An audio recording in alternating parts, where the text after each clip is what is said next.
खानवान बरसां ॻोठ गाई खान जलपाणी में काफ़ी ॾींहंनि खां गंदे पाणी जो आज़ार घटिजी न सघियो। ॻोठाणनि दरिया खान जलपाणी, डबू निज़ामाणी, रियाज़ जलपाणी, इमरान निज़ामाणी, साहब जलपाणी ॿियनि मीडिया खे ॿुधाईंदे चयो त असां घिटिन में काफ़ी ॾींहंनि खां वठी गंदे पाणी जो आज़ार आहे, जॾहिं त ॻोठ ॿारनि जेका गंदे पाणी जी खॾ आहे उहा गैर क़ानूनी लॻल आहे, जंहिंमें पूरे अधु ॻोठ जे घरनि जो पाणी उन खॾ में जमा थिए थो। बासरनि जा बाथरूम पिणु ठहियल आहिनि जेको गैर क़ानूनी आहे। जॾहिं असां मीडिया वसीले आवाज़ उथारी था त असांखे बासरनि जूं धमकियूं पिणु मिलनि थियूं। ग़रीब मिसकिन आख़िर छा करे, मजबूरन ख़ामोशी रहणो पवंदो, पर आख़िर केसि ताईं ख़ामोश रहंदासीं।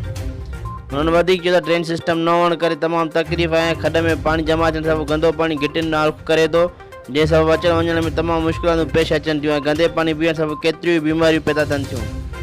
होॾां दरिया खान जलपाणी ताईं चयो त केतिरा ई दफ़ा गंदो पाणी घिटी मां किरास करे मुंहिंजे वणनि जे फसल ॾांहुं गंदो पाणी वञी रहियो आहे, जंहिं करे मुंहिंजो फसल सुकी तबाह पियो थिए। ॻोठाणनि DC, AC ऐं आला इख़्तियारनि समेत वसवारनि खे अपील कई त गंदे पाणी जी खॾ लटाई वञे जेका गैर क़ानूनी आहे ऐं ॻोठाणनि खे इन अज़ाब खां बचायो वञे ऐं बासरनि ख़िलाफ़ क़ानूनी कार्रवाई कई वञे। आख़िर में ॻोठाणनि चेतावनी ॾींदे चयो त अगरि गंदो पाणी बंदि न थियो त असां मजबूरन रोडनि ते निकिरी वधीक एहतिजाजी मुज़ाहिरा कंदासीं। Tufail Kundar, Sindh social news, खानवान।